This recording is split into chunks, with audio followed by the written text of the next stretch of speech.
വിദ്യാഭ്യാസ മേഖലയെ കാവ്യവൽക്കരിക്കുന്ന കേന്ദ്ര സർക്കാരിന്റെ PM ശ്രീ പദ്ധതിയിൽ നിന്നും UDF സർക്കാർ പിന്മാറുക എന്നാവശ്യപ്പെട്ട് CPI അടിമാലി മണ്ഡലം കമ്മിറ്റിയുടെ നേതൃത്വത്തിൽ പ്രതിഷേധ മാർച്ച് സംഘടിപ്പിച്ചു. മാർച്ച് CPI സംസ്ഥാന കൗൺസിൽ അംഗം ജയ മധു ഉദ്ഘാടനം ചെയ്തു. കേരളത്തിലെ വിദ്യാഭ്യാസ മേഖലയെ കാവ്യവൽക്കരിക്കുന്ന കേന്ദ്ര സർക്കാരിന്റെ PM ശ്രീ പദ്ധതി നടപ്പാക്കുന്ന നീക്കത്തിൽ നിന്നും UDF സർക്കാർ പിന്മാറുകയെന്ന് ആവശ്യപ്പെട്ടാണ് CPI അടിമാലി മണ്ഡലം കമ്മിറ്റിയുടെ നേതൃത്വത്തിൽ പ്രതിഷേധ മാർച്ച് സംഘടിപ്പിച്ചത്. അടിമാലി എംപ്ലോയ്മെന്റ് ഓഫീസിലേക്ക് നടന്ന മാർച്ച് CPI സംസ്ഥാന കൗൺസിൽ അംഗം ജയ മധു ഉദ്ഘാടനം ചെയ്തു. എന്താണ് PM Shri? Prime minister of schools rising India.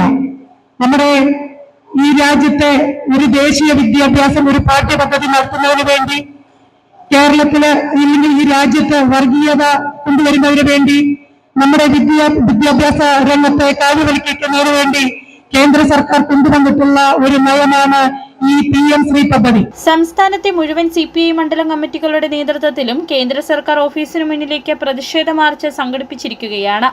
ഇതിന്റെ ഭാഗമായാണ് അടിമാലിയിലും പ്രതിഷേധ മാർച്ച് നടന്നത്. പ്രതിഷേധ യോഗത്തിൽ ജില്ലാ കമ്മിറ്റി അംഗം TJ ആൽബർട്ട് അധ്യക്ഷത വഹിച്ചു.